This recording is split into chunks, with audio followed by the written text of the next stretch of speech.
on video. Impossible for a plain country bumpkin and a prince to join in marriage. Rodger and Hammerstein, Cinderella. For the world is full of zanies and fools. Share the love. Who don't believe it's sensible.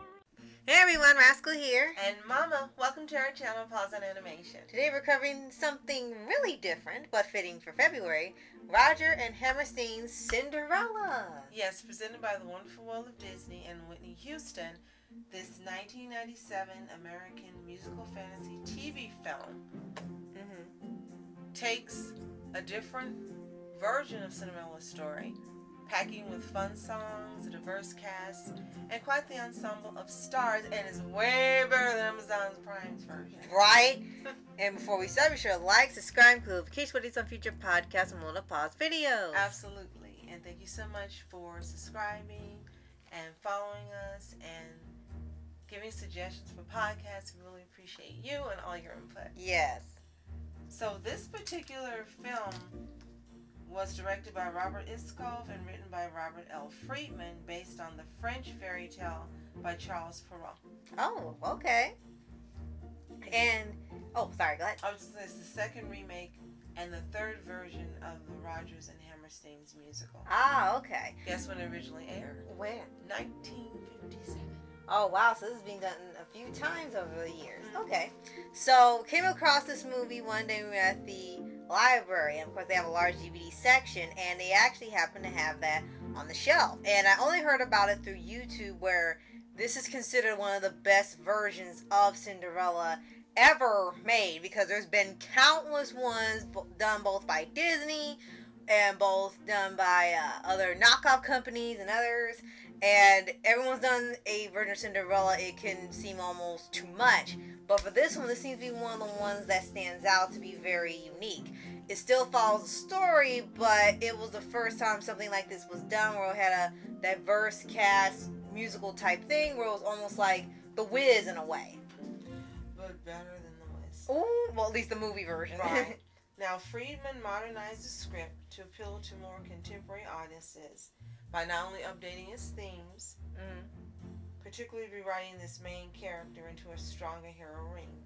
And as you said, having a star-studded cast, including Brandy, Whoopi Goldberg, Bernadette Peters, Jason Alexander, Victor Garber, and more.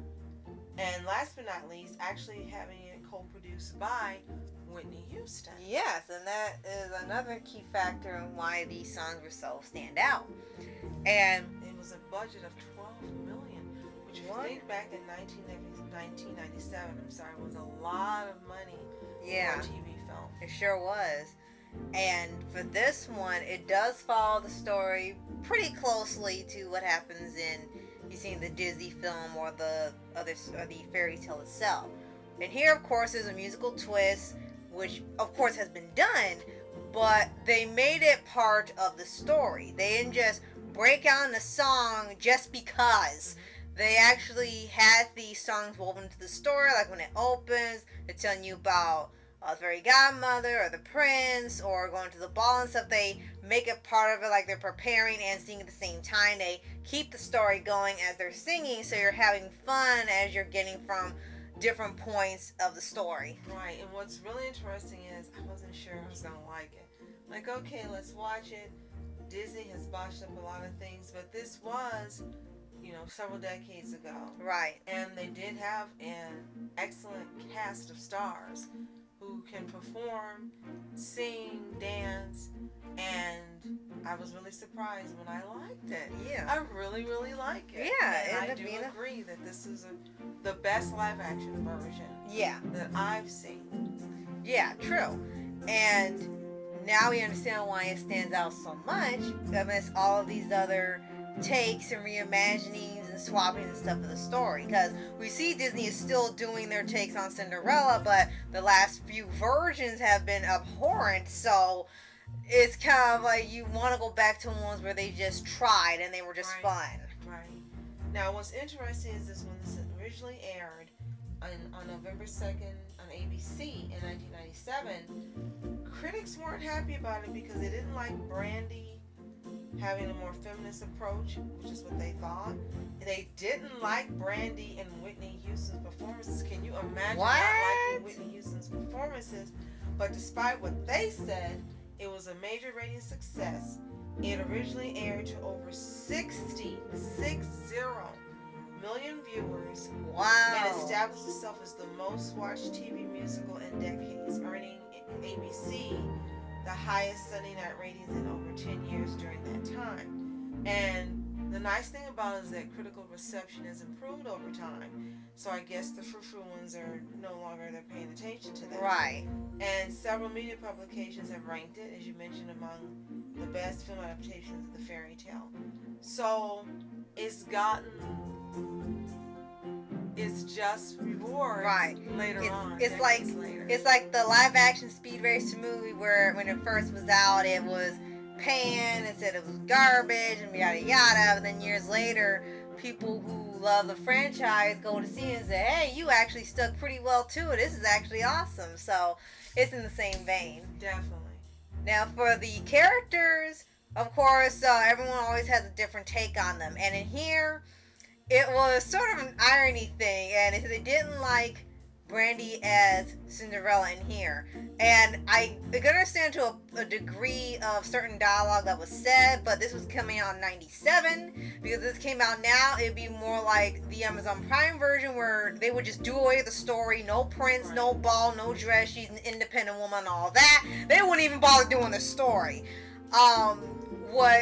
Two things that stood out was how they had the relationship built up between her and the prince. They actually gave her prince a name for one thing, and they actually didn't have them fall for each other on the very first meeting, just don't want to see each other again, and they developed that later instead of it just happening right off the bat. And another thing is when they have the stepsisters, and they ironically were the most fun part of the movie. They weren't supposed to be, but they were, just because of how over the top they were with everything, their lines, and somehow you just wanted to watch more of them. And the actually one scene in there where they weren't talking garbage to or treating Cinderella badly is when she was saying how we feel to dance with the prince at the ball and everything, and they were actually engrossed in that, and her saying that, and they were dancing with her and stuff, and the mom told them to stop. It was like the one time in the movie they weren't mean to her. And the stepsisters were played by Vianne Cox and Natalie Desselle. Right. So I'm not familiar with either of them, but like you said, they were funny. It worked. Right. You didn't expect it. Worked. And Bernadette Peters as the mom was brilliant. Yes. She, at the time, she was really big, I think, on Broadway. She was really famous for her Broadway performances, her singing and her acting. Everything to me matched when I saw it. And I liked it, even though it was decades later, it still works. It still seems timeless. Yes, you know that people are older now. And you know Whitney Houston is gone, unfortunately. But it's still timeless when you watch it. It didn't feel like, oh, we're watching this old movie, this old version. It felt exciting and fun to watch, and you weren't thinking of it being dated, because it's not. No, and I think that's another great thing about this movie in the terms of the writing. Also, the costumes are beautifully done, and their take on the classic looks that were in the animated film, especially her dress, so it still works. Right. And they kept true to what the story was. They didn't modernize it so much that it wasn't the same story anymore. They just did the necessary additions to make it interesting, make it stand out, and make it fun. And they definitely succeeded in this.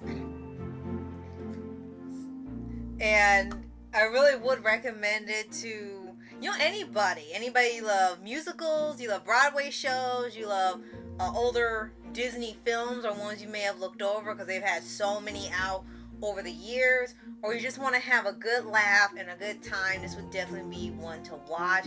It will be worth the rental if you find it at the library or another rental place, or if you buy it, it's definitely something worth keeping around. And it was interesting that they chose Whoopi Goldberg and Victor Garber to play the parents. At the time, Whoopi was known for comedy. Yeah. But she wasn't being a comedian in here. Right. And Victor Garber was known for, if I'm not mistaken at that time, Jennifer Garner was in a show on TV where she... Alias, I think that was Alias, the name of okay. it. He was on there with her. I've never seen it.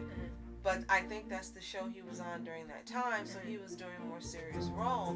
And they both did something different. So if you're looking to see some actors that you know, and Jason Alexander as well, if you're looking for actors you are fans of to do a different type of role earlier on in the career, this is also a great vehicle to see that being done. Right. So if you have already seen Rodgers and Hammerstein's Cinderella 1997 film, let us know what you think in the comments below. Did you love it?